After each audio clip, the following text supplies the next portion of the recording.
Bonjour et bienvenue à notre journal. Voici les titres de l'actualité. Les faits récents. La météo. Les événements à venir. Et pour finaliser, une interview. Nous commençons avec les faits récents par Asael, Alan et Lorena. Bonjour, aujourd'hui nous avons parlé de manifestations du CNT au Mexique. Après plusieurs jours de mobilisation dans le centre de la capitale, les enseignants ont décidé de lever leur campement au Zócalo du Mexique. Pendant les manifestations, ils ont demandé une argumentation du salaire et des changements dans le système de retraite. Les autorités ont maintenu les dialogues avec les représentants du mouvement afin de trouver des solutions. Cette situation a attiré l'attention dans tout le pays et a provoqué différentes réactions parmi les citoyens. Et maintenant, nous passons à notre deuxième information. Le gouvernement du Mexique a annoncé une réduction du délit de fort impact dans le pays. Selon les autorités, les opérations de sécurité et les nouvelles stratégies ont permis de diminuer certains types de crimes au cours des derniers mois. Les responsables ont présenté les résultats lors d'une conférence et ont affirmé que les efforts ont contribué à améliorer la sécurité dans plusieurs régions. Cependant, certaines personnes ont demandé que ces mesures continuent pour maintenir les résultats obtenus. Je vais parler de ce J7 qui a eu lieu en France du 15 au 17 juin 2026. Les dirigeants de plusieurs pays importants se sont réunis à Levant pour discuter des problèmes internationaux. Ils ont parlé de la situation au Moyen-Orient, de la guerre en Ukraine, de l'économie mondiale et de l'intelligence artificielle. Le but de ces réunions était de trouver des solutions communes et de renforcer la coopération entre pays. Cet événement est important parce qu'il montre comment le gouvernement travaille ensemble pour résoudre les problèmes qui touchent le monde entier. Maintenant, l'inauguration de la Coupe du Monde 2026. Le 11 juin 2026, la cérémonie d'ouverture a eu lieu au Mexique devant des millions de spectateurs dans le monde. Cette Coupe du Monde est historique parce qu'elle est organisée par 3 pays, le Mexique, les États-Unis et le Canada. C'est aussi la première édition avec 48 équipes participantes. La cérémonie a présenté de la musique, des spectacles et des éléments de la culture mexicaine. Après la cérémonie, le premier match du tournoi a été joué.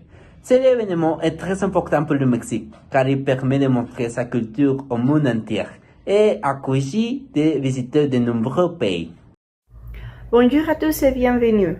Voici les informations marquantes de ce lundi. Tout d'abord, nous revenons sur l'événement majeur du week-end. Samedi dernier, les rues de la capitale se sont remplies de couleurs pour la marche de fierté LGBT. Des milliers de personnes ont défilé pacifiquement sur l'avenue Paseo de la Reforma jusqu'au Zócalo. L'ambiance était festive et pleine de musique. Aujourd'hui, la circulation est revenue à la normale dans la centre-ville, après les importantes perturbations du samedi. Dans le reste de l'actualité, le Service sismologique national a partagé son rapport ce matin. Pendant le week-end, plusieurs tremblements de terre de faible magnitude ont secoué le sud du pays, en particulier l'État de Oaxaca. Heureusement, les autorités ont confirmé aujourd'hui qu'aucun dégât majeur ni blessé a été signalé.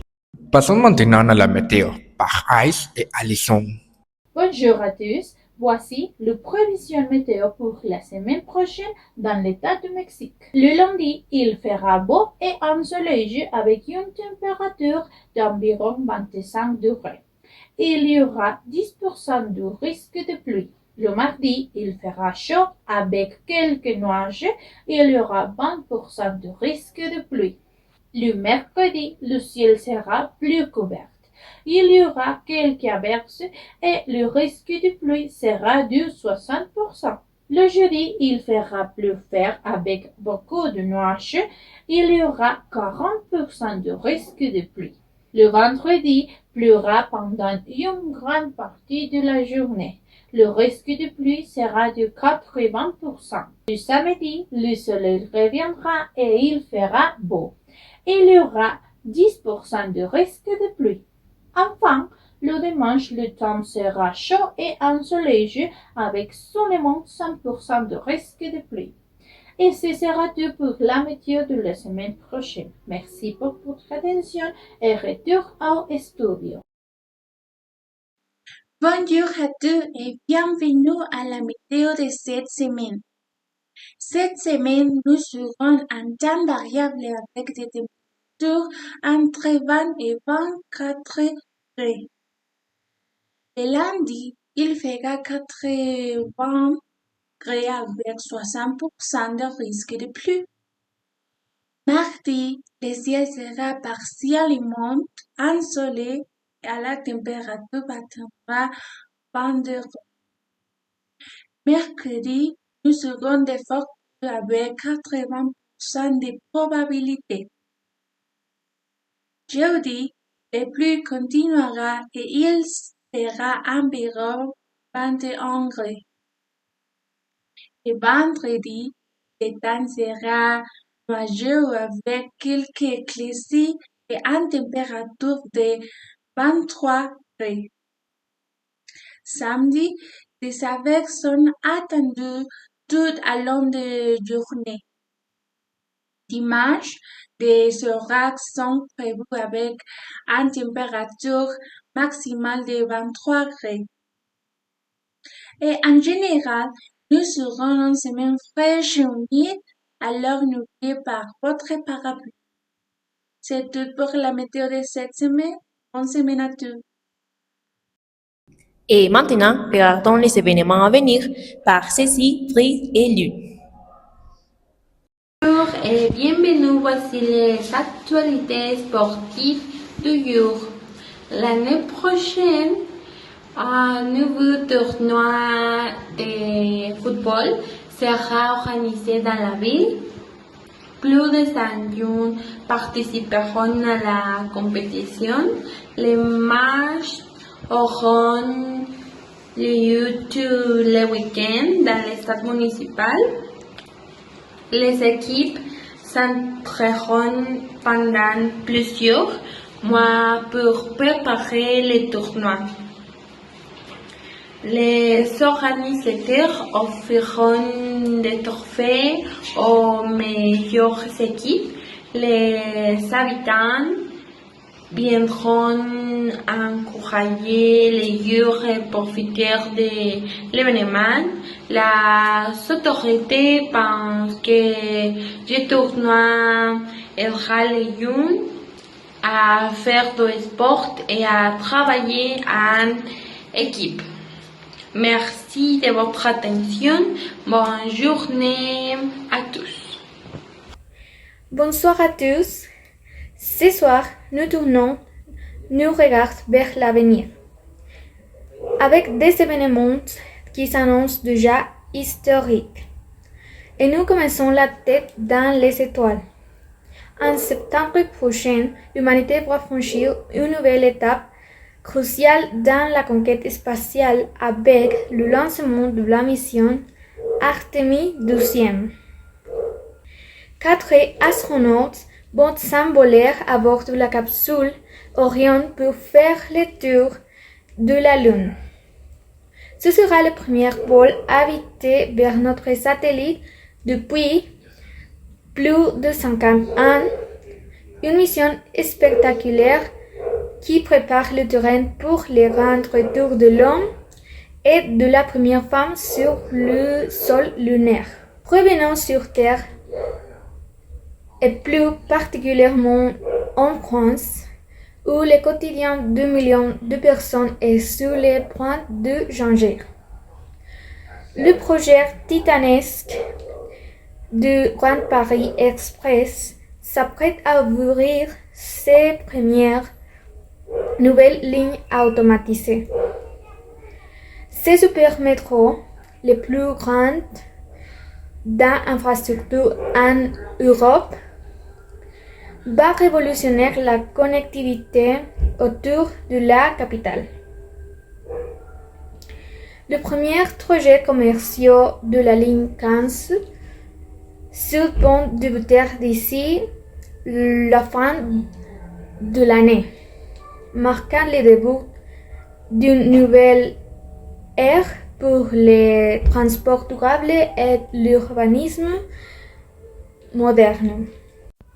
Enfin, impossible de parler du futur sans évoquer les passions du sport. Après les succès de jours d'été, tous les jours se tournent désormais vers l'Italie.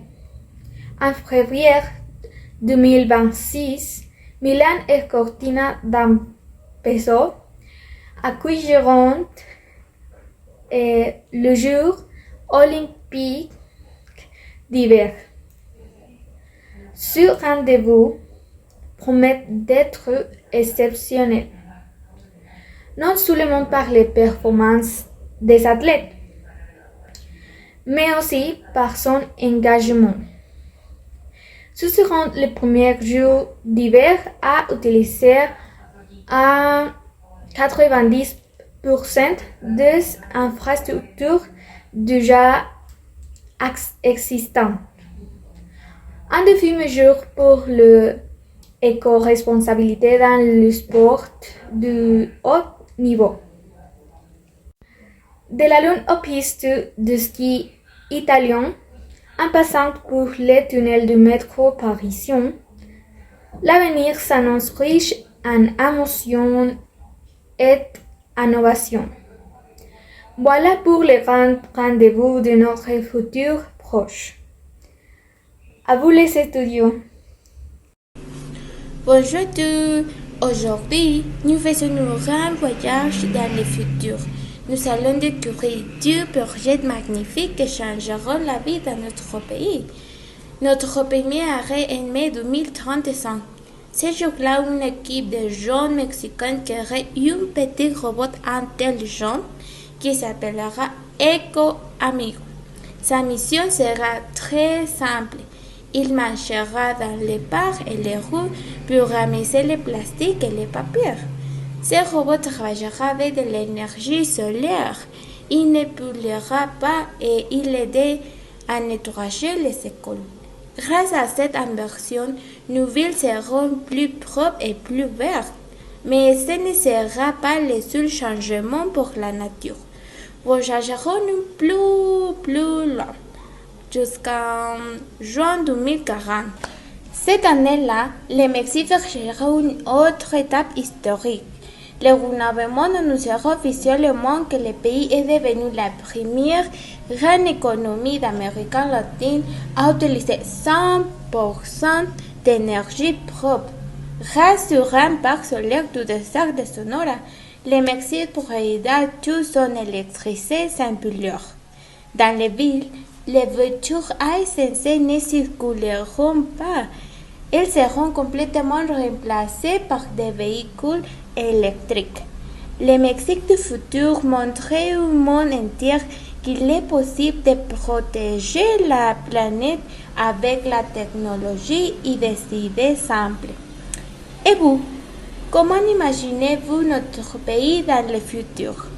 Merci de m'avoir écouté et on se retrouve très vite. Au revoir. Et pour terminer, une interview.